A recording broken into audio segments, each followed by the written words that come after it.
Hello बच्चों, good evening सभी को। और शुरू करते हैं आज का लेक्चर, क्योंकि मुझे पता है आप सब आ गए होंगे। एडवांस में ज्वाइन कर लेते हैं कुछ बच्चे तो क्लास को 10 मिनट पहले से। तो चलिए शुरू करते हैं आज की क्लास। और क्लास है क्लास 11th का लेक्चर नंबर 6, जो कि हमारा चैप्टर चल रहा है चैप्टर नंबर सेल का, और उसके बारे में हम पढ़ने वाले हैं। तो आज हम नेक्स्ट जो ऑर्गेनेल्स हैं उनको पढ़ेंगे कि कौन कौन से और ऑर्गेनेल्स हमारी सेल में है, कितनी धनी है हमारी सेल। चलिए, चैप्टर फ्लो आपको पता ही है, और लेक्चर फ्लो में आज हम देखेंगे गोल्जी बॉडी, जिसको गोल्जी कॉम्प्लेक्स भी कहते हैं। ये सारे नाम आपको याद करने पड़ेंगे। गोल्जी की संरचना यानी कि वही गोल्जी बॉडी की संरचना पढ़ेंगे, गोल्जी बॉडी के कार्य पढ़ेंगे, लाइसोसोम पढ़ेंगे, और लाइसोसोम की भी ये तीनों चीजें पढ़ेंगे कि कैसे, क्या और कब होता है। ये क्या हुआ, कैसे हुआ, तो भाई कैसे हुआ, ये गोल्जी बॉडी हमारी इस सेल के अंदर कब डिस्कवर हुआ। तो गोल्जी बॉडी की कहानी है कि जो पॉटर थे, और ये क्या कर रहे थे, उल्लू की कोशिकाओं के अंदर अध्ययन कर रहे थे। ठीक है, तो उन्हें वहां पर एक संरचना दिखाई दी। हालांकि ये कहा जाता है कि जो जॉर्ज थे सबसे पहले ऑब्जर्व, देखो दो तीन चीजें आपकी बुक में हमेशा से दे रखी है। एक होता है पाया, पाया का मीन्स उन्होंने देखा कि कुछ ऐसा स्ट्रक्चर है अंदर, लेकिन वो उसको डिफाइन नहीं कर पाए कि ये गोल्जी है या क्या है। तो जॉर्ज का नाम आता है सबसे पहले। जॉर्ज क्या कर रहे थे, देखा कि उन्होंने सबसे पहले ऑब्जर्व किया कि सेल में जो है ऐसी कोई चीज है जो कुछ कुछ ऐसी दिखती है, ऐसे नाम बोला उन्होंने। फिर उसके बाद पॉटर आए, और पॉटर ने जो है इसको अच्छे से डिफाइन किया कि ये एक गोल्जी बॉडी है। लेकिन इसका नामकरण जो है, मतलब गोल्जी बॉडी है ये नहीं कहा था उन्होंने, कहा ऐसी संरचना है, ऐसे दिखता है ना, कोई ऑर्गन है, ऑर्गेनल है ये सेल का, और ये बताया उन्होंने। और इसका अल्ट्रा स्ट्रक्चर भी उन्होंने ही दिया। मतलब अब जो हम पढ़ने वाले हैं अल्ट्रा स्ट्रक्चर, मैंने आपको बताया भाई माइक्रोस्कोप, इलेक्ट्रॉन माइक्रोस्कोप में हम जो देखते हैं वो अल्ट्रा स्ट्रक्चर होता है, बहुत डीप स्ट्रक्चर होता है, तो वो पॉटर ने दिया। लेकिन इनका नाम जो है गोल्जी बॉडी का, वो कैमिलो गोल्जी को जो थे उनके नाम पर दिया गया, और उन्होंने ही इसको नामकरण किया था। तो कैमिलो गोल्जी ने गोल्जी काय का विस्तृत वर्णन उल्लू की तंत्रिका कोशिकाओं में किया था। इस संरचना की खोज गोल्जी ने सबसे पहले जॉर्ज प्लेटेनर व हरमेन द्वारा की गई थी। ये आपकी एनसीईआरटी लिखती है, लेकिन इसका डिटेल में आपको अभी जो बोला मैंने, है ना, बड़बड़ की वो थी। तो भाई पहले जॉर्ज, उसके बाद पॉटर, लेकिन सारा जो मेला है, माहौल जो है, वो कौन लूट के ले गए, वो कैमिलो गोल्जी ले गए, क्योंकि उन्होंने जो उल्लू की कोशिकाओं में इन्होंने देखा था और खुद उल्लू बन गए थे, उसका विस्तृत अध्ययन गोल्जी बॉडी को जो नाम है वो उनके नाम पर दिया गया। सारा मेला जो है वो गोल्जी लेके चले गए। ठीक है, अब क्या है कि गोल्जी को क्या कहते हैं, गोल्जी कॉम्प्लेक्स भी कहते हैं। तो ये नाम भी आपको याद रखना है, आधा हिंदी आधा इंग्लिश। ठीक है, गोल्जी कॉम्प्लेक्स भी कहते हैं, गोल्जी बॉडी भी कहते हैं। और एक और साइंटिस्ट थे जिनका नाम है डाल्टन, तो कई बार इसको डाल्टन बॉडी भी कहा जाता है। लिख लो, ये नीट वाला है, आपके एनसीईआरटी इस बात को नहीं बताती, नीट के लेवल का है। डाल्टन ने भी इस पे कुछ काम किया था, संरचनाएं बताई थी, तो इसको डाल्टन बॉडी भी कहते हैं।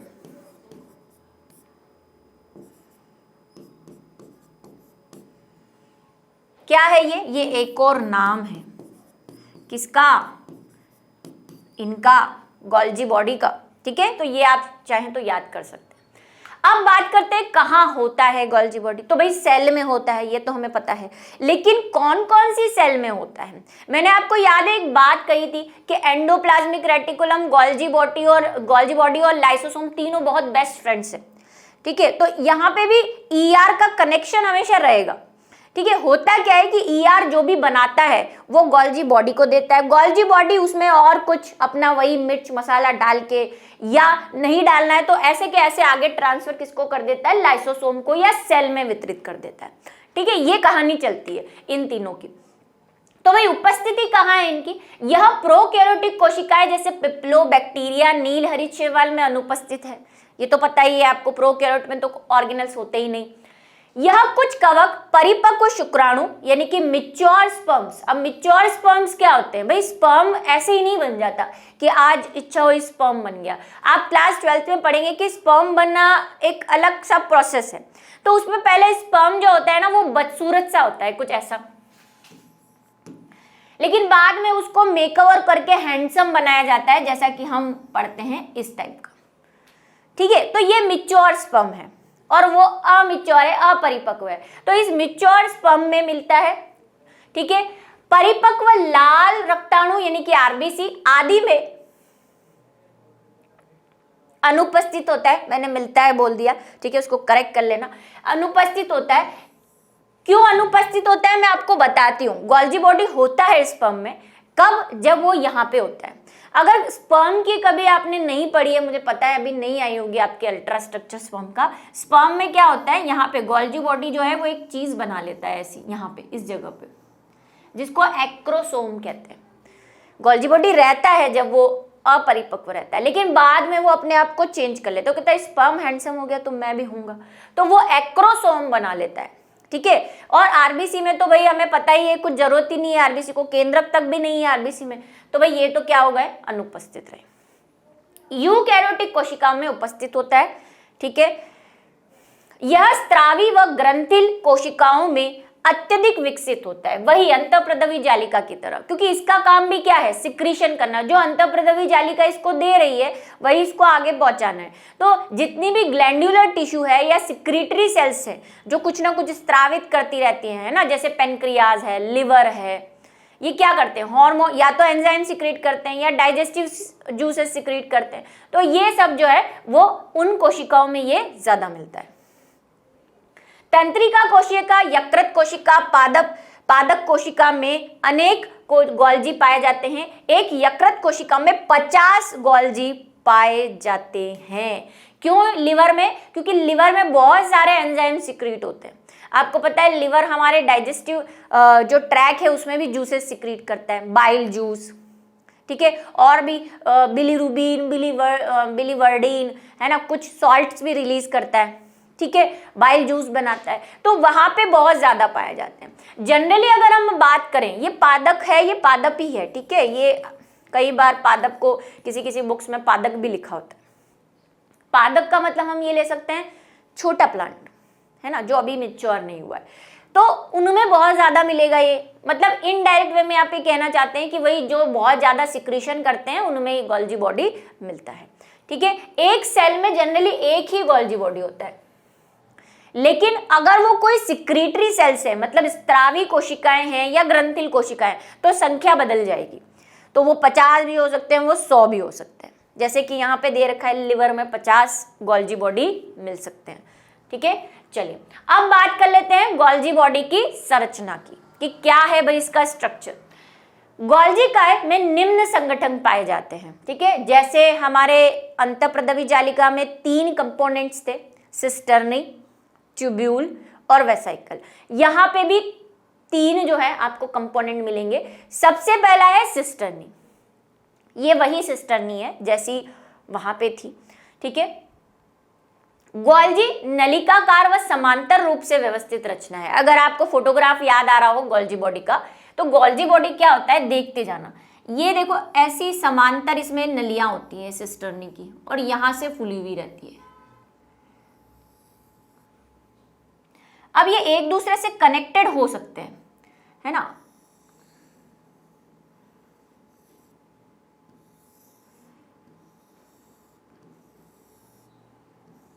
यहां मैं थोड़ा कनेक्शन बना देती हूं ताकि दोनों चीजें आपको समझ में आ जाए।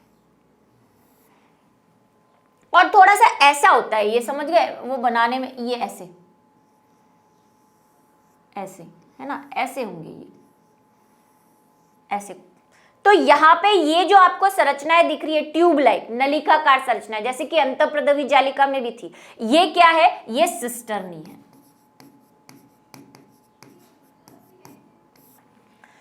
ठीक है, अब गोल्जी बॉडी में क्या 2 साइड्स होती है, मतलब कि गोल्जी बॉडी पोलराइज्ड होता है। अभी बात करेंगे हम उसकी, आएगा तब। ये जो सिस्टर्नी का ये वाला साइड है, इस साइड वाला, इसको परिपक्व फेज कहते हैं और ये न्यूक्लियस की साइड रहेगा। जैसे अंतःप्रद्रवी जालिका में हम कह रहे थे कि सिस्टर्नी जो है न्यूक्लियर मेम्ब्रेन से जुड़ी हुई रहती है, यहाँ पे भी इस साइड न्यूक्लियस होगा, उससे थोड़ा सा ये पास में होता है, न्यूक्लियर के साइड होता है, ठीक है, कुछ ऐसे जैसे यहाँ पे न्यूक्लियस होगा इस जगह पे, और इधर ही कहीं अंतःप्रद्रवी जालिका भी मंडरा रही होगी। समांतर है, देखो एक दूसरे के समांतर बनाना है। इसकी संख्या 4 से 12 तक हो सकती है, ठीक है, थोड़े से बल्क होते हैं ये यहाँ से। सिस्टर्नी निमात्री सिरे की और कॉन्वेक्स व परिपक्व सिरे की और कॉन्केव होती है, ठीक है। अब सुनो, ये सिस्टर्नी है, सिस्टर्नी के हिसाब से मैंने कहा इसमें पोलैरिटी पाई जाती है। इस वाली जो फेज है, ये वाली, ये कौन सी फेज है आपको पता है, ये कॉन्केव फेज है ना। थोड़ा सा फिजिक्स पढ़ी हो, लेंस पढ़े हो तो आपको पता है इसको कौन सी फेज कह सकते हैं हम, कॉन्केव, क्योंकि ये बीच में ऐसे गड्ढा है ना। अवतल हिंदी में क्या कहते हैं भाई, अवतल सतह, न्यूक्लियस के साइड वाली ये जो गड्ढा है, ठीक है, इस ये वाली फेज, ये क्योंकि ये ऐसे है ना तो कॉन्केव फेज है या अवतल सतह है।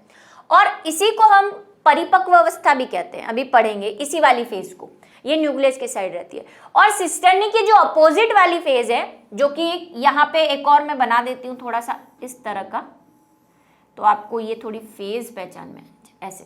अब ये कैसा है, उभरा हुआ है, तो इसको हम क्या कह सकते हैं, कॉन्वेक्स फेज कह सकते हैं। फेज का मतलब सतह,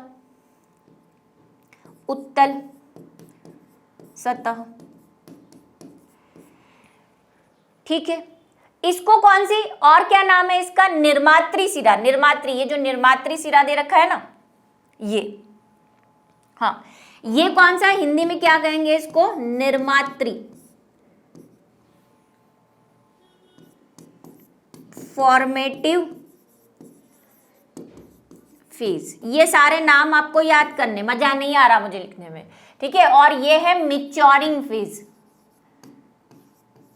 मैच्योरिंग फेज, हिंदी में क्या बोल देंगे मैच्योरिंग को, परिपक्व। अभी क्यों परिपक्व कह रहे हैं ये मैं आपको समझाऊंगी, थोड़ा सा इंतजार कर लो, बस अभी याद इसको देख लो एक बार। अब है ट्रांजिशन वेसाइकल्स, ये क्या होते हैं। ट्रांजिशन वेसाइकल कुछ नहीं, बस ऐसे गोले हैं, जस्ट लाइक दैट, पर कहाँ है वो देखें। यह निर्मात्री सिरे की ओर छोटी छोटी थैली नुमा रचनाएं होती है ना, ऐसी गोल रचनाएं होती है। इसमें आर ई आर का मतलब शॉर्ट फॉर्म आपको बताया था, मतलब कि खुरदुरी, रफ वाली,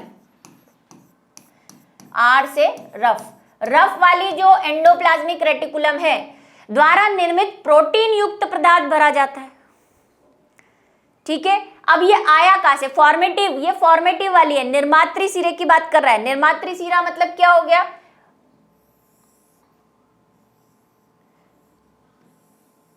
फिर से देखो सेम चीज, अभी मैं 2 ही बना रही हूं, है ना, क्योंकि पहले बना दिया मैंने बहुत सारा। निर्मात्री सिरे हम इनको कह रहे हैं, इधर वाली को फॉर्मेटिव का मतलब फॉर्मेशन से ले लो, निर्मात्री मतलब निर्माण करने वाला, क्या निर्माण हो रहा है। तो देखो जो अंतःप्रद्रवी जालिका बना रही है, आपको बताया ना न्यूक्लियस है, ये न्यूक्लियस के यहीं पे तो अंतःप्रद्रवी जालिका है और यहीं पे गोल्जी बॉडी है, ये गोल्जी है और ये ER है।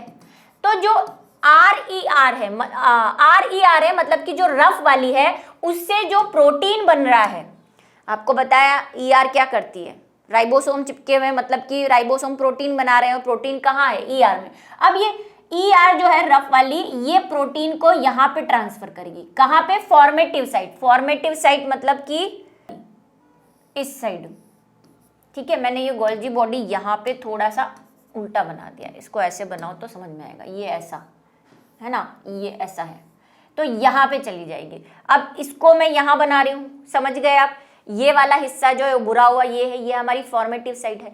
तो यहाँ पे अंतःप्रद्रवी जालिका से जो बन रहे हैं, क्या बन रहा है, प्रोटीन बन रहा है, वो ये प्रोटीन यहाँ आके चिपक जाएगा, वेसाइकल में आएगा। ये आपको पता है अंतःप्रद्रवी जालिका में भी वेसाइकल्स होते हैं, है ना, वो वेसाइकल आएंगे और इस गोल्जी बॉडी को बनाएंगे, बनने में भी हेल्प करा। ये वेसाइकल आके पहले से जो गोल्जी बॉडी है उससे चिपक गया, चिपका तो इसके अंदर जो भी प्रोटीन है वो यहाँ पे रिलीज हो जाएगा इस जगह पे, ठीक है। अब ये यहां से रिलीज हुआ, ये वही अंदर होते होते होते होते यहां तक पहुंचेगा, ऊपर तक। ऊपर जाके सिस्टर्नी के ये जो गोले हैं, ये आपको जो गोले दिख रहे हैं ना, यहाँ पे पहुंच जाएगा इधर, या इधर से भी बन सकता है। ये गोला यहाँ से अलग होके क्या बना लेगा, ऐसी कुछ संरचना बनेगा। यहाँ से इमेजिन करो कि यहाँ से एक और जो है वेसाइकल बना और इसमें प्रोटीन है हमारा, जो यहाँ से होते हुए इसके अंदर आया है, ये यहाँ से ही निकला है। इसको क्या बोल रहे हैं, इसको ट्रांजिटिव वेसाइकल्स बोल रहे हैं, ठीक है, टी वेसाइकल्स। समझ गए। ये कौन सी फेज है, ऊपर वाली मिच्योर है। क्यों मिच्योर बोल रहे हैं, अब आपको समझ में आया। निर्माण वाली में तो क्या हो रहा है, चीजों का या गोल्जी बॉडी का निर्माण हो रहा है, प्रोटीन निर्माण होके इधर आ रहा है गोल्जी बॉडी में, और गोल्जी बॉडी बन रहा है। फिर गोल्जी बॉडी से मिच्योर होके जो चीज निकल रही है वो ऊपर वाली क्या हो गई, परिपक्व अवस्था, क्योंकि वहां पे प्रोटीन जो है परिपक्व होकर बाहर निकल रहा है। इसीलिए दो फेज है, फॉर्मेटिव और मिच्योरिंग, ठीक है। चलो अभी क्या है, प्रोटीन भरा रहता है, ठीक है। ये आके किससे जुड़ जाते हैं, गोल्जी बॉडी से। यह SER व सिस्टर्नी के बीच पाया जाता है, ठीक। यहाँ पे ही भाई अंतरपदवी जालिका, ये कहाँ से आ रहे हैं, ये अंतरपदवी जालिका से तो आ रहे हैं, बना ही देती हूँ यहाँ पे। ये अंतरपदवी ER है। अब ER में दोनों प्रकार की है भाई, SER वाली स्मूथ वाली भी है और रफ वाली भी है। तो ये क्या कहना चाह रहा है कि यह SER और सिस्टर्नी के बीच है। किसकी सिस्टर्नी, गोल्जी की सिस्टर्नी। और अगर ये स्मूथ वाली है या रफ वाली है, दोनों है, तो उनके बीच में कहीं है ना ये, ठीक है। चलो अच्छा, ये जो है ये वाले सिर्फ वेसाइकल है, ट्रांजिशन वेसाइकल तो ये है, मैंने वहां पे गलत लिख दिया, ये ट्रांजिशन, ये वाले तो नॉर्मल वेसाइकल है ना, इसका टी हटा दो, मेरे लिखने में गलती हो गई, ठीक है। वो नॉर्मल वेसाइकल है, अभी आएंगे। और ट्रांजिटिव वाले ये हैं जिनकी हम बात करें, ये यहां से आ रहे हैं और इधर आकर जुड़ेंगे। यह ER वो गोल्जी की मध्यवर्ती रचना है। अब कैसे भी बोलो, ER की बोलो, SER की बोलो, दोनों के बीच में है, ठीक है। अब है स्त्रावी, ये वाले वो है ऊपर वाले सिक्रीटरी, कि यहां से जो प्रोटीन आया वो प्रोटीन इधर इधर गया और यहां से फिर एक वेसाइकल बना, जिसको हम कह रहे हैं सिक्रीटरी, या हम इसको क्या बोल सकते हैं, स्त्रावी वेसाइकल, क्योंकि ये सारा प्रोटीन, और सिर्फ प्रोटीन ही नहीं, देखो एक बात समझ लो, SER यानी कि जो स्मूथ वाली थी एंडोप्लाज्मिक रेटिकुलम, वो तो वसा बनाती है। अगर आपको अभी भी समझ नहीं आया, क्योंकि हमने गोल्जी बॉडी के एंडोप्लाज्मिक रेटिकुलम के काम पढ़े थे, तब मैंने आपको कहा था यहाँ पे दोनों के दे रखे हैं, स्मूथ वाली के भी दे रखे हैं और रफ वाली के भी दे रखे हैं। आपको ध्यान रखना है स्मूथ वाली क्या काम करती है, रफ वाली क्या काम करती है। तो जो चिकनी वाली थी, स्मूथ वाली थी, वो तो वसा बनाती है जनरली, और जो रफ वाली होती है उस पर राइबोसोम होते हैं, तो राइबोसोम तो प्रोटीन बनाते हैं, तो उससे क्या बनता है, प्रोटीन बनता है। तो जरूरी नहीं हर बार प्रोटीन ही आ रहा हो, उसमें से वसा भी आती है ER से, प्रोटीन भी आते हैं, एंजाइम्स भी आते हैं। तो ये ट्रांजिशन वेसाइकल्स जो है ये फॉर्मेटिव फेज पे आके सारा किसको डाल देते हैं, गोल्जी बॉडी को डाल देते हैं। यह गोल्जी के परिपक्व सिरे के पार्श्व पर स्थित होते हैं। ये परिपक्व सिरा है, ये वाला मैच्योरिंग फेज, इधर वाला जो साइड है, या इधर से देखो तो ये वाला जो, जिसको हम अवतल सतह कह रहे थे, वो परिपक्व अवस्था है, ठीक है। तो वहां पे स्थित होते हैं। इसमें गोल्जी से प्राप्त स्त्रावी पदार्थ भरा होता है। ये जो पदार्थ यहां से आया ये होकर ही यहां जा रहा है, और यही आगे लाइसोसोम भी बनाएगा। अभी से बता देती हूँ, इन्हीं से लाइसोसोम बनेंगे। लाइसोसोम अंतर्पदवी जालिका, इसलिए मैंने कहा बेस्ट फ्रेंड होते हैं, ये एक दूसरे से ही बने होते हैं। अब है संग्रहण वेसाइकल्स। संग्रहण वेसाइकल मतलब स्टोरेज वेसाइकल, सिक्रीट हो गए वहां से, वेसाइकल बन गए। अब स्टोरेज मतलब कि जो स्टोर करके घूमेंगे, यही आगे जाके लाइसोसोम बनाएंगे। स्त्रावी वेसाइकल के आपस में जुड़ने से एक बड़ी वेसाइकल का निर्माण होता है, जिसे संग्रहण वेसाइकल कहते हैं। अभी जो हमने गोल्जी बॉडी से लास्ट वाली अगर हम उससे बात करें, ये पूरा गोल्जी, यहाँ से जो वेसाइकल निकला और बहुत सारे निकले होंगे, अब ये दोनों आपस में मिलकर एक बड़ा वेसाइकल बना लेते हैं। इसको हम क्या कह रहे हैं, संग्रहण वेसाइकल, या जिसको क्या कह रहे हैं, वेसाइकल, हिंदी में भी वेसाइकल ही कह रहे हैं, अब अच्छा, आपको जो है इसके लिए रसधानी वर्ड या रिक्तिका वर्ड भी मिल सकता है, लेकिन वेसिकल से आप याद रखना, मेरा आपको सजेशन है। चलो, ये आपके एनसीईआरटी का फोटो है, ठीक है, इस तरह से कुछ बना हुआ है। और देख लो भाई, ये तो हो गई इसकी सिस्टरनी, ठीक है। ये वाली आपको यहाँ पे देखो एनसीईआरटी में उभरी हुई और वो नहीं दिख रही है, लेकिन अगर आप ध्यान से देखोगे तो ये आपकी फॉर्मेटिव फेज है, निर्मात्री। ये एंडोप्लाज्मिक रेटिकुलम से वेसिकल आ रहे हैं और यहाँ जुड़ रहे हैं और यहाँ से बन के निकल रहे हैं स्त्रावी वाले, ठीक है। एक और बात समझ लो, अब मैं आपको समझाती हूँ फिर से। देखो, ये हो गया हमारा गोल्जी बॉडी। एक बार और समझ लो अगर नहीं समझ में आया है तो।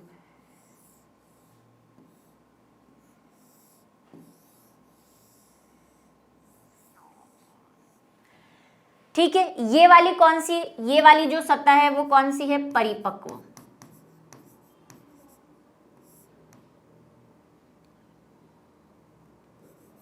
मिच्योर। क्यों मिच्योर है ये समझ में आ गया, क्योंकि यहीं पे जो आ रहा है वो मिच्योर होके निकलेगा, ठीक। ये यहां पे हमारा न्यूक्लियस है, न्यूक्लियस। और इसी से देखो, गोल्जी बॉडी भी न्यूक्लियस के पास ही रहता है, यहाँ पे मैंने बहुत दूर बनाया है लेकिन रहता पास है। और यहीं पे हमारी जो अंतःप्रदवी जालिका है वो भी मिलेगी, ये अंतःप्रदवी जालिका है, ईआर। दोनों प्रकार की, चाहे आप कौन सी भी आप समझ लो, स्मूथ वाली बोलो, रफ बोलो, है तो वही ईआर। यहां से क्या होगा, ईआर से जो बन रहा है प्रोटीन या वसा जो भी बन रहे हैं, ये कौन से थे, ईआर में हम इसको क्या कह रहे थे, वेसाइकल ही तो कह रहे थे। ये वेसाइकल कहां जाते हैं, इधर जाएंगे और इधर जाके इससे जुड़ जाएंगे। और जुड़ना इन द सेंस कि एक तरह का गोल्जी ही बना रहे हैं, क्योंकि यहां से तो गोल्जी खत्म होता जा रहा है, यहां से जो वेसाइकल निकल रहे हैं वो क्या करेंगे, इस एरिया को खत्म कर रहे होंगे ना। यहाँ से बन रहा है, यहाँ से खत्म हो रहा है गोल्जी बॉडी, तो नया गोल्जी बॉडी भी तो बनाना पड़ेगा। तो उसके लिए जो मेम्ब्रेन है, जो सतह है, वो आएगी कहाँ से, यहीं से आ रही है। ये प्रोटीन लेकर गोल्जी को बना रहे हैं, इसीलिए हम इसको क्या कह रहे हैं, निर्मात्री साइड कह रहे हैं, क्योंकि एक तरह से यहाँ पे गोल्जी बॉडी बन रहा है, फॉर्मेशन हो रहा है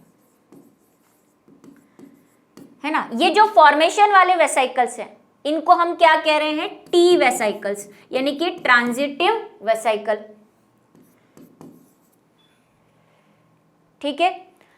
यहां से प्रोटीन आया, ये प्रोटीन इधर गया, यहां पे होते होते होते होते यहां पहुंच गया, और कुछ यहां पे भी पहुंचेगा, सब जगह पहुंचेगा।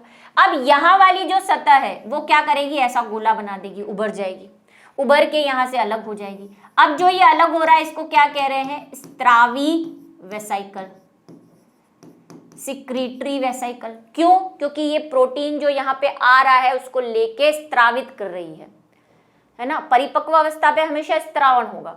अब ये जरूरी नहीं कि जैसा प्रोटीन इसने दिया था या वैसा ही निकाले, गोल्जी बॉडी अपना भी उसमें कुछ मिला देता है, मिला भी सकता है, नहीं भी मिला सकता है।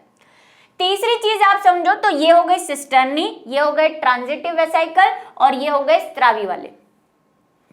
अब ये कह रहा है कि भाई इनमें से कई जो है आपस में मिलकर एक बड़ा वेसाइकल बना लेते हैं, जिसको हम संग्रहण वेसाइकल्स कहते हैं या वेसिकल्स कहते हैं, ठीक।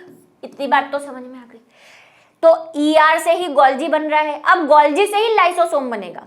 लाइसोसोम में क्या होता है, अभी हम पढ़ेंगे। लाइसोसोम में भी बहुत सारे एंजाइम्स होते हैं, पाचक एंजाइम्स, ठीक है, लेकिन लाइसोसोम होता भी बहुत खतरनाक है। अब ये जो हिस्सा दिख रहा है आपको, ये इसमें कुछ हाइड्रोलाइटिक एंजाइम्स आ जाएंगे।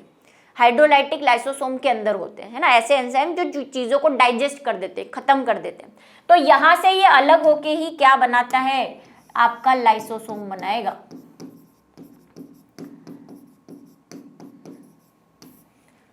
इसीलिए हम कहते हैं कि तीनों आपस में जुड़े। और एक और नाम था इसके साथ, रसधानी। ये रही रसधानियां, वेसाइकल्स जिसको हम कह रहे हैं। तो यहाँ पे फॉर्मेशन, यहाँ पे मिच्योरेशन, मिच्योरेशन होकर निकल गया। तो आपको ये सब लेबलिंग करनी है, आपकी बुक में नहीं दे रखा, ये एनसीईआरटी का ही डायग्राम है, कुछ नहीं दे रखा है इसमें, है ना। आपको लेबलिंग करनी है, ये सिस्टर्नी है,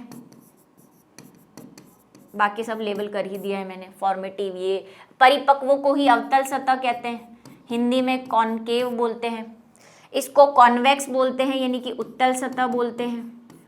ये सारे नाम आपको याद रखने। और उत्तल सतह, देखो ये भी पूछ सकते हैं, उत्तल सतह या निर्मात्री जो साइड है वो किस ओर होती है, तो वो न्यूक्लियस की ओर होती है, और परिपक्व वाली प्लाज्मा मेम्ब्रेन की ओर होती है। ऐसा ही हमने ER में भी देखा था। पीछे वाली जो सिस्टर्नी होती है वो किससे जुड़ी होती है, न्यूक्लियस से, और वेसाइकल्स कहाँ जुड़े होते हैं, प्लाज्मा मेम्ब्रेन की तरफ। अब बात कर लेते हैं गोल्जी के कार्य। ठीक है, स्त्रावण सबसे पहला सिक्रीशन क्या कर रही है भाई, ER के जो मटेरियल आ रहा है उसको सिक्रीट कर रही है। उदाहरण के लिए अग्नाशयी रस, जो पेनक्रियाटिक जूस है, जो आपके डाइजेशन में हेल्प करता है, पाचन क्रिया में। श्लेष्मा का स्त्रावण, ये बात हमने पहले की थी, जहां पे भी कुछ सिक्रीट हो रहा है वहां गोल्जी बॉडी मिलेगा आपको। लाइसोसोम का निर्माण, अभी जस्ट मैंने बात खत्म की कि लाइसोसोम के निर्माण में सहायक होते हैं। पादप कोशिका में कोशिका भित्ति का निर्माण करती है, सेल वॉल बनाती है, वहां से जो सिक्रीटरी वेसाइकल्स निकल रहे हैं ना, अगर उस सिक्रीटरी वेसाइकल्स में कुछ नहीं हो, खाली हो वो, या हो भी सही, चलो मान लो इसमें कोई एंजाइम है, और ये हमारी प्लाज्मा मेम्ब्रेन है और इधर कोशिका भित्ति है, तो ये वेसाइकल अगर इसको कुछ कोशिका से बाहर डालना है तो भाई अल्टीमेटली ये जुड़ेगा तो यहीं जाके। अब ये चीज यहाँ पे जुड़ेगी तो क्या इसकी मेम्ब्रेन बढ़ नहीं जाएगी, ये सब मेम्ब्रेन से ही तो बने हुए हैं एक तरह से। ठीक है, तो कोशिका भित्ति बनाने में, तंत्रिकीय स्त्राव करने में, जो हमारी तंत्रिकाएं हैं उनसे जो न्यूरोट्रांसमीटर आते हैं उनके स्त्राव में भी ये हेल्पफुल है। देखो ये एनसीईआरटी में काम नहीं दे रखे हैं, नोट करते रहना इनको, लेकिन पूछे जाते हैं। एनसीईआरटी में 1-2 काम दे रखे हैं, लेकिन पूछे आपको सारे जाएंगे, और नीट वीट में तो एक्स्ट्रा चीजें आती ही हैं। अंडों में पीतक निर्माण में सहायक होते हैं, जो अंडे होते हैं उनमें येलो योक बनाने में, अंडे के अंदर, उसमें भी क्या होता है भाई, गोल्जी बॉडी का हेल्प होता है। शर्करा का निर्माण करते हैं कार्बोहाइड्रेट बनाने में। उपास्थ्यों का निर्माण करते हैं, कार्टिलेज, जो इससे पहले वाले चैप्टर में हम पढ़ के आए, उनको निर्माण में सहायक होते हैं। ठीक है, गोल्जी द्वारा आयरन, तांबा, स्वर्ण आदि धातुओं का अवशोषण भी होता है। अगर आपकी बॉडी के अंदर कॉपर, गोल्ड किसी भी फॉर्म में जा रहा है, अब आप बोलेंगे हम गोल्ड खाते हैं क्या, ऐसे तो आप सिल्वर भी नहीं खाते हैं ना, लेकिन क्या आपने मिठाई पे वो लेयर खाई है? पतंजलि की ऐड तो सबने देखी होंगे, च्यवनप्राश जिसमें मिला हुआ है गोल्ड, तांबा, कॉपर, ये सब हमारी बॉडी के लिए जरूरी है। ठीक है, तो अगर आप ऐसी कोई चीज खा रहे हैं जिसमें आयरन, तांबा, स्वर्ण, सिल्वर, मिठाइयों पे जो सिल्वर कलर का वो आती है ना पन्नी, वो भी तो सिल्वर है, तो भाई ये जो है ये अगर आपकी बॉडी में जा रहे हैं तो इनको अवशोषण का काम भी गोल्जी बॉडी करता है। अंतःस्रावी ग्रंथियों द्वारा हार्मोन्स का स्त्रावण, ये तो पक्का ही है। सिक्रेटरी काम तो सारे यही करेगा। ट्यूमर और कैंसर कोशिकाओं में यह वर्णकों का निर्माण करता है, पिगमेंट है ना, जो ट्यूमर सेल्स है जिनको कैंसर हो रहा है, कभी आप देखेंगे उनकी स्किन का कलर धीरे धीरे या तो बहुत डार्क हो जाता है या बहुत लाइट हो जाता है, सफेद से धब्बे पड़ जाते हैं। जरूरी नहीं ऐसा हो, लेकिन होता है, उनकी बात कर रहे हैं, तो उनमें भी ये वर्णक निर्माण में सहायक होता है। अब बात कर लेते हैं लाइसोसोम की। नेक्स्ट जो हमारा ऑर्गेनल है लाइसोसोम, कुछ नहीं, इसका यहाँ पे आपको डायग्राम ना तो एनसीईआरटी में मिलेगा ना मैं बनाऊंगी, ये बस कुछ नहीं है, ऐसे वेसाइकल्स हैं जो आपको पता है कहाँ से बन रहे हैं, गोल्जी बॉडी से बन रहे हैं। ठीक है, ऐसे वेसाइकल्स होते हैं। CD ड्यूबे, नाम याद रखना है आपको इनका, ने इस कोशिका के उपस्थिति बताई थी। इसमें पाचन में सहायक एंजाइम लाइसो का मतलब होता है डाइजेस्टिव, और सोमा का मतलब होता है बॉडी। ये मैंने गोल्जी पढ़ाया था तभी बोला अभी कि लाइसोसोम में हाइड्रोलाइटिक एंजाइम्स होते हैं, यानी कि पाचक रस होते हैं इसमें। अगर लाइसोसोम अपने इस रस को किसी पे स्त्रावित कर देता है तो वो चीज डाइजेस्ट हो जाती है, नष्ट हो जाती है, और इसीलिए लाइसोसोम को सुसाइडल बैग भी कहते हैं। सुना होगा आपने, आत्मघाती थैली। ठीक है, सुन लो यहाँ पे क्या कहते हैं, लाइसोसोम के और नाम क्या है, आत्मघाती। आत्मघाती का मतलब सुसाइड।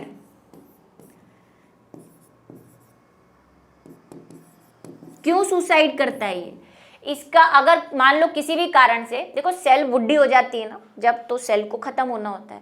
सेल कैसे खत्म होती है, थोड़ा सा आप हायर क्लास में जाओगे तब इस टेक्निक को पढ़ोगे, इसमें लाइसोसोम हेल्प करता है।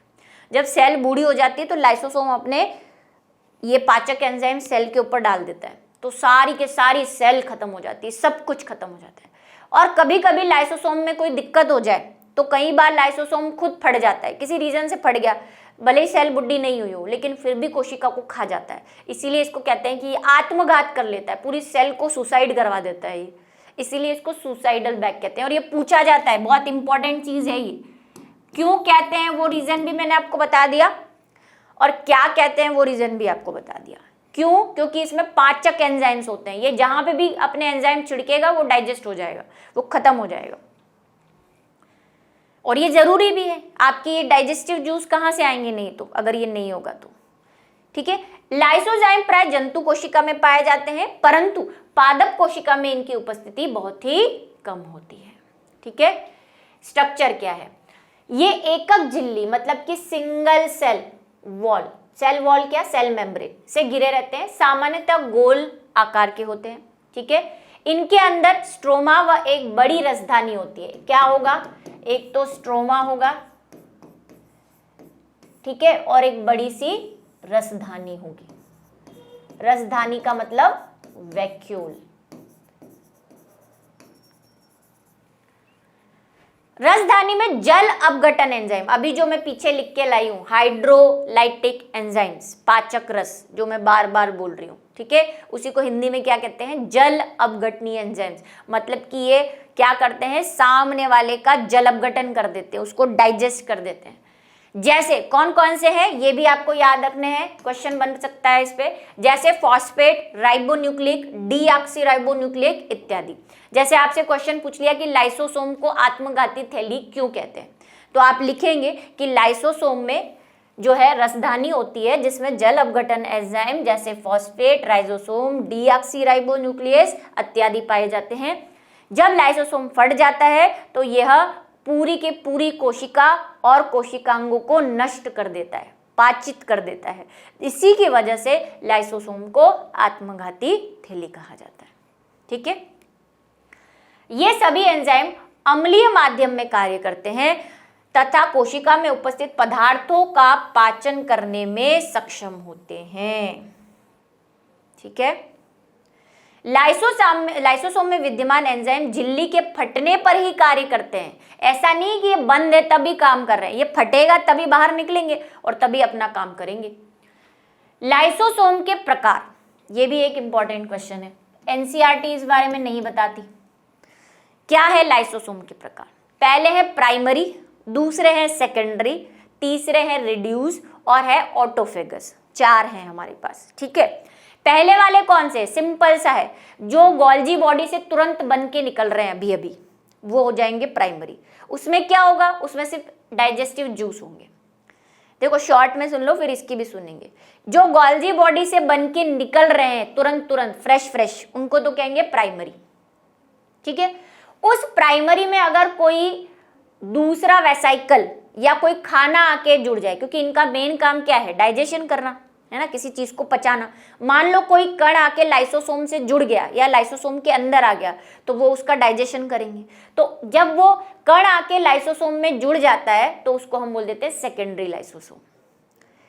फिर जब वो उस कण को पाचित कर देते हैं, पूरा खत्म कर देते हैं, उसके बाद जो अपशिष्ट पदार्थ लाइसोसोम के अंदर बच जाता है तो इसीलिए उसको क्या देते हैं, अपशिष्ट लाइसोसोम, क्योंकि उसमें सिर्फ अपशिष्ट पदार्थ है, पाचक रस तो उसके खत्म हो गए, उसने डाइजेशन कर लिया।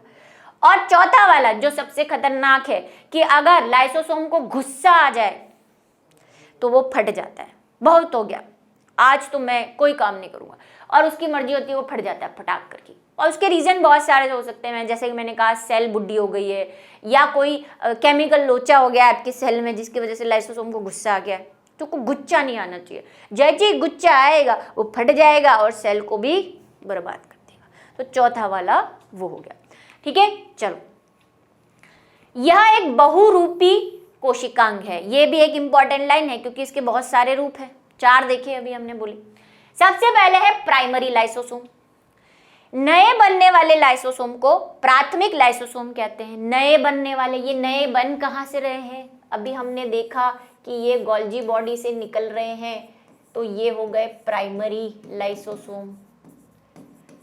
और गोल्जी बॉडी से क्यों निकल रहे हैं? गोल्जी बॉडी ही इनको क्या दे रहा है? वो हाइड्रोलाइटिक एंजाइम दे रहा है, और वो हाइड्रोलाइटिक एंजाइम गोल्जी बॉडी में कहाँ से आ रहे हैं? वो ER रेटिकुलम से आ रहे हैं, एंडोप्लाज्मिक रेटिकुलम से। ठीक है, इनका निर्माण गोल्जी काय या अंतःप्रद्रवी जालिका से होता है। ठीक है, गोल्जी बॉडी से तो हो ही रहा है, लेकिन कई बार क्या हो जाता है, हमारी अंतःप्रद्रवी जालिका डायरेक्ट भी लाइसोसोम बना सकती है। उसको लगेगा कि इसका एहसान नहीं लेना आज, तो वो खुद भी लाइसोसोम ऐसे ही वेसाइकल बना के लाइसोसोम बना सकती है। दूसरे हैं सेकेंडरी वाले। ठीक है, सेकेंडरी क्या होंगे आपको बताया, इनका निर्माण कोशिका झिल्ली के द्वारा बाहरी पदार्थों के अंतर्ग्रहण के समय होता है। अभी समझा रही हूं, पहले लाइन पढ़ लो। अंतर्ग्रहण में पिनेकोसाइट व फेगोसाइट की क्रियाएं होती हैं। ये सब मैंने पढ़ाया है ना, हम पढ़ के आए हैं कोशिका झिल्ली के अंदर, इनको नया कुछ भी नहीं है। फेगोसोम व पिनोसोम प्राथमिक लाइसोसोम से संलयित होकर द्वितीयक लाइसोसोम बनाते हैं। इन्हें हेट्रोफेगोसोम भी कहते हैं। ठीक है, ठीक है, क्या है समझ में आया? याद करो, वो पुरानी क्लास, ज्यादा पुरानी भी नहीं है, एक या दो दिन हुआ होंगे जब हमने कोशिका झिल्ली पढ़ी थी। हाँ, 1 या 2 दिन हुआ है। मैंने आपसे कहा था कि सेल होती है, अगर हम सिर्फ एनिमल सेल की बात करें तो एनिमल सेल में अगर कोई सॉलिड भाग, अब वो सॉलिड भाग देखो कुछ भी हो सकता है, वो खाने की चीज भी हो सकती है जो सेल अपने अंदर ले रही है, कोई पोषक तत्व भी हो सकता है जो सेल अपने अंदर ले रही है। तो अगर वो ठोस होता है और उसको अगर सेल अंदर लेती है तो उसको हम क्या कहते हैं? उसको हम कहते हैं फेगोसाइट। याद आया? एंडोमाइटोसिस के अंदर पढ़ा था हमने। और ये जो अब ये यहां से ले लिया इसने, ये झिल्ली जो है वो ऐसे अंदर मुड़ गई, मुड़ के उसने इस खाने को अपने अंदर ले लिया, तो नई चीज क्या बनी? नई चीज ये बनी। इसको क्या कहेंगे? इसको कहेंगे फेगोसोम। इस क्रिया को तो फेगोसाइटोसिस कहते हैं, अंदर लेने वाली, और जो बनता है उसको क्या कहते हैं? फेगोसोम। इतना याद आया? मैं डायरेक्ट भी बता सकती थी क्योंकि मैंने पहले बताया हुआ है, लेकिन फिर भी मैं दोबारा बता रही हूँ। अब दूसरी बात हमने कही थी कि अगर कोई पीने की चीज, ऐसे याद दिलाया था मैंने, पीने की चीज कैसी होती है? लिक्विड होती है। तो अगर कोई लिक्विड चीज अंदर आ रही है इस सेल के अंदर, तो उसको हम कहते हैं पिनोसाइट या पिनोसाइटोसिस, जो यहाँ पे लिखा हुआ है इस प्रक्रिया को। तो अब ये यहाँ से अलग होगा तो क्या होगा? ऐसा कुछ। तो अब ये जो बना है वेसाइकल, इसको क्या कहेंगे? पिनोसोम। तो चारों वर्ड आ गए, पिनोसाइटोसिस, फेगोसाइटोसिस, और ये रहा पिनोसोम। अगर लिक्विड को लिया है तो पिनोसोम, और अगर सॉलिड को लिया है तो फेगोसोम। ठीक। कोशिका में और क्या है? कोशिका में गोल्जी बॉडी ने प्राइमरी लाइसोसोम बना के रखे हुए, ये लो प्राइमरी लाइसोसोम, ये रहा, ये गोल्जी बॉडी ने प्राथमिक लाइसोसोम बना के रखा है। गोल्जी बॉडी बोलो, अंतःप्रद्रवी जालिका बोलो। अब ये प्राइमरी लाइसोसोम, इनको डाइजेस्ट करना है। मान लो ये कोई खाने की चीज है जो कोशिका के अंदर आई है, इसको पाचन करना है। पाचन कौन करेगा? पाचन का अधिकार तो सिर्फ लाइसोसोम के पास है, उसी के पास जूस है पाचक वाले। तो लाइसोसोम अगर इससे जुड़े या इससे जुड़े, किसी से भी जुड़े, इससे जुड़ के इसको पाचित करेगा, इससे जुड़ के इसको पाचित करेगा, बहुत सारे लाइसोसोम होंगे। तो इस जुड़ने के बाद जो नया लाइसोसोम बना है, यानी कि नेक्स्ट स्टेप क्या हो गया? नेक्स्ट स्टेप ये हो गया कि ये हमारा जो ग्रीन वाला लाइसोसोम था, इसके अंदर हमारे ये पिनोसाइटोसिस वाला भी आ गया और ये फेगोसाइटोसिस भी आ गया। तो अब जो ये लाइसोसोम बना है, इसको हम कह रहे हैं द्वितीयक लाइसोसोम। समझ गए? शॉर्ट में मैंने आपको स्टार्टिंग में ही समझा दिया था। अब कहानी सुनना, जो नेक्स्ट कौन सा आएगा? अपशिष्ट वाला, वो यहां से आएगा। ये पहले प्रकार का, ये दूसरे प्रकार का, तीसरा, इसी पे बताऊंगी तीसरा। नेक्स्ट है अपशिष्ट काय। अब जो पिनोसाइटोसिस या फेगोसाइटोसिस से जो मटेरियल लाइसोसोम के पास आया, उसने उसको क्या किया? पचा दिया। लेकिन पाचन क्रिया में आपको पता है अपशिष्ट पदार्थ भी बनेंगे, वेस्ट मटेरियल बनेगा।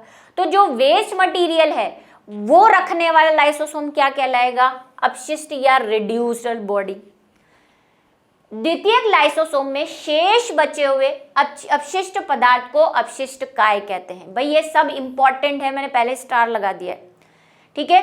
और चौथा वाला है, इसको भी पढ़ लो, वही बता दूंगी, स्वभक्षी लाइसोसोम, वही ऑटोफेगस जिसको हम कह रहे हैं आत्मघाती, सुसाइडल बैग।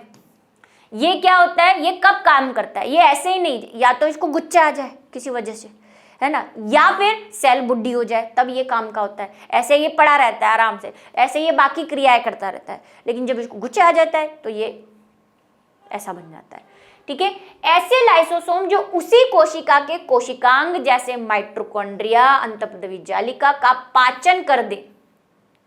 पाचन कर दे मतलब उनको मार दे। अंत इसमें स्वभक्षी की क्षमता होती है, ठीक है। खुद को, भाई सबको खा लेगा तो सेल भी मर जाएगी, खुद भी मर जाएगा, खुद भी सुसाइड, दूसरों का भी सुसाइड, ठीक है। तो ये सुसाइड वाला है। वो बता दूं आपको पिछले बोर्ड पे जाके क्या हुआ भाई, इसने इसको पाचित कर लिया, ये ग्रीन कलर का जो लाइसोसोम था इसने अपने सारे जूसेस सिक्रेट करे और इन दोनों को पाचित कर दिया। पाचित कर दिया, जो काम की चीजें थी उनको सेल को दे दिया कि लो ये आपके काम की चीजें। अब जो बची हुई है शेष वाली वो इसी के अंदर रहेगी, और इस प्रकार के लाइसोसोम को हम क्या कहेंगे? अपशिष्ट बॉडी या अपशिष्ट काय या अपशिष्ट लाइसोसोम। तीनों चीजें सही हैं। अब आपके मन में सवाल है कि ये अपशिष्ट पदार्थ को करेगा क्या? ये कुछ नहीं, ये यहाँ पे जाएगा सेल के किनारे पे, सेल से चिपक जाएगा और अपना अपशिष्ट पदार्थ बाहर छोड़ देगा, ठीक है। समझ में आ गई तीनों लाइसोसोम। नंबर 3, ऐसे लाइसोसोम प्राय विशेष क्रियात्मक अवस्थाओं या रोगजनक अवस्थाओं में ही बनते हैं। अभी मैंने कहा ना कि या तो कुछ ऐसा हो सेल के अंदर, कोई ऐसी चीज हो रही हो जिससे सेल बुढ़ी हो गई, जैसे मैंने एग्जांपल दिया, या आपको कोई बीमारी हो गई हो जिसमें आपकी सेल जो है वो धीरे धीरे मर रही है, यानी कि रोगजनक अवस्था। तो ऐसी स्थिति में ये बनते हैं, ऐसे नॉर्मली नहीं रहते, ठीक है। ये बात मैं बता चुकी थी। उसको लिखना कैसे, आप लिख सकते हैं। आप इतना भारी भरकम शब्द नहीं लिखना चाहते तो आप मेरी वाली लैंग्वेज में लिख सकते हैं कि ये लाइसोसोम सेल की मृत्यु या रोगजनक अवस्था में बनते हैं, ठीक है। आ जाओ, कार्य पढ़ लो। कार्य तो आपको पता ही है, बेड़ा गर्ग करने का काम है इसका, पाचन तो करता ही है, बेड़ा गर्ग भी करता है। कोशिका बाहरी पदार्थों का पाचन करता है, मतलब कोशिका के बाहर जो पदार्थ आए थे जिसको कोशिका अंदर लेगी फैगोसाइटोसिस या पिनोसाइटोसिस से, उसको पचाने का। अंतर कोशिकीय पदार्थ को भी पचाएगा, कोशिका के अंदर कोई पदार्थ है तो उसको भी पचाने की क्षमता रखता है। स्वलयन, स्वलयन मतलब वही ऑटोलाइसोसिस, वही सुसाइड करने वाली। कोशिका जिसमें लाइसोसोम होते हैं उसी कोशिका के कोशिकांगों का पाचन कर जाना, सारे को मार देगा। इसी कारण इसे आत्महत्या करने वाली थैली, सुसाइडल बैग या आत्मघाती थैली भी कहा जाता है, ठीक है। इंपॉर्टेंट, मोस्ट इंपॉर्टेंट, आपके 11th में कई बार ये सवाल पूछा हुआ है, ठीक है। क्लास 11th के स्कूल लेवल पे भी। मृत कोशिकाओं को हटाने का हो गया, बात आ गई कि मरी हुई या मरने वाली जो कोशिकाएं उनको हटाने में। तो ये थे आपके लाइसोसोम और गोल्जी बॉडी जो कि इम्पॉर्टेंट थे। और इसी के साथ आज की हमारी क्लास ख़त्म होती है। आई होप आप अच्छे से पढ़ रहे होंगे और वो जो चैप्टर डल रहा है ऐप पर उसको भी साथ साथ पढ़ते रहें, चैप्टर नंबर 11, क्योंकि आपके लिए बहुत अच्छा होगा।